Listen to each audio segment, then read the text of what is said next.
Salam dostlar.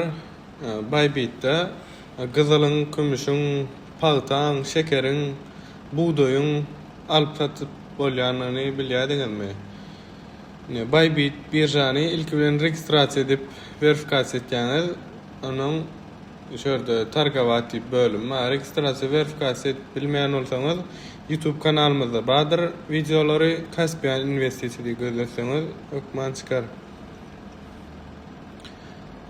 Targabat diýen bölümde bir näçe funksiýonlar bar. Spot diýip spotda esasy edilýän zat liboy bir token kriptovalyutany, meselem Bitcoin, Efir, Solana liboy birinden sowda etseňiz, meselem $10, $100 alsaňyz, şo taýda siziň alan zadyňyz siziň kaşelyoňyzda durýar. Meselem Solana alýanňyz, Solana siziň kaşelyoňyzda durýar. Onuň bahasy gymmatlansaň, isleýän wagtyňyza satyp bilýäňiz.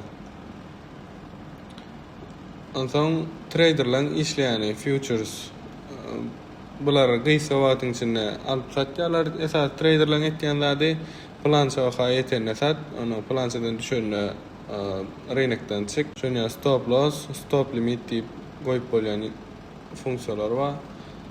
Trading etýärler karaçy gysa wagtlaryň. Onuň TradFi diýip bölüm bar. TradFi geçeňizde şu taýda TradFi bölümde bir näçe funksiýonlar bar. Aksiýalar, gyzyllar. Bu görýän grafigiňiz bolsa, Amerikan birjasynyňky gyzylyň bahasy. Şu wagt bahasy $3,974.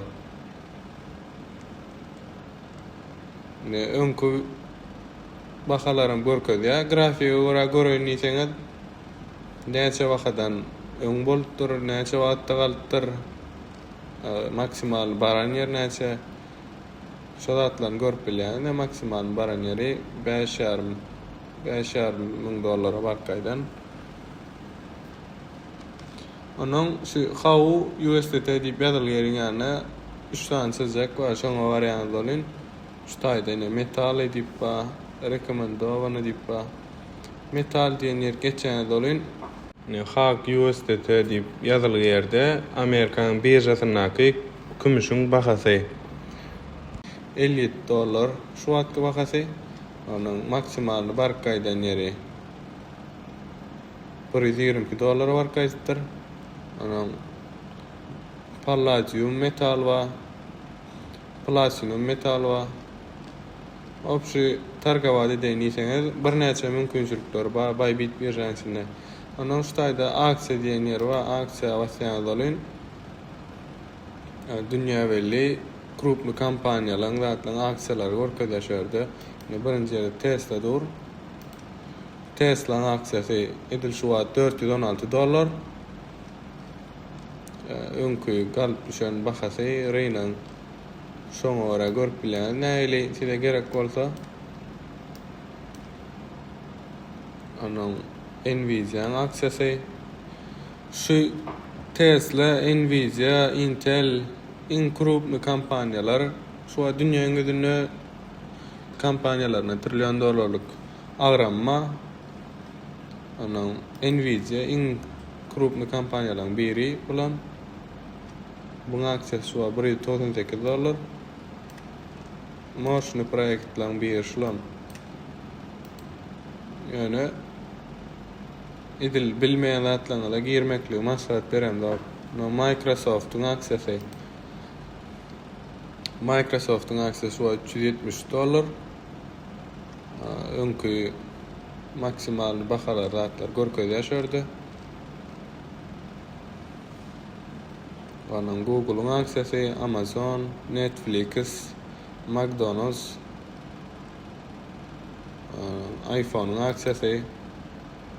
iPhone'un aksiyasy şu wagt $289. Onuň öňkü ýyllarda da eden bitken bahalary çykan mahasady görkezip dur. Size näili baha barjagy ýa-da düşýäni, galjagyny analiz edip görüp bilýän şerden Meta, Facebook'un aksesi $560. Edir bulan şoyankylar ýaly grafikine öňkü baran bahalaryny zatlaryny görüp bilýär. Pese düşen bahalaryny haçan pese düşüpdir, näme sebäpden pese düşüpdir, şo zatlaryň arkasyndan eýdarlasaňyz görüp bilýär. Onuň valyuta diýen ýer bar. Valyuta bolanda her ýurdun öz nemesi, valyuta, pul birligi. Ine ştaýda Australian dollar we Kanada dollar diýär. Bir Australian dollary 0,97 Kanada dollaryna deň. Tawar diýip berýär. Şu tawar diýen ýer geçen dolen kakao diýip. Kakaony targawat edip bilýär. Kakaonyň birjadaky bahasy, maksimalny baran bahasy, iň pese düşen bahasy görkezýär. Ne başga kofe we arabika kofe. Kofeň bahasy şu wagt $3.12.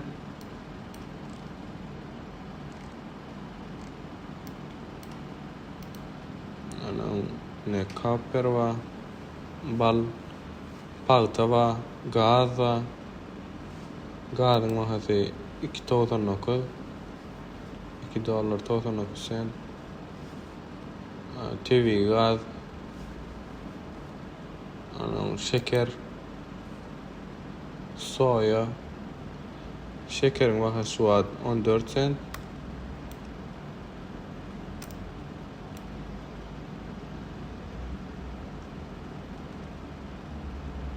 Andan we buğday $5.83. Başga da şular ýaly öwredilýän videolarda atlar goýlar. Halan olsaňyz like basyp podpis etmeýi ýatdan çykarmaň. Sag bolun.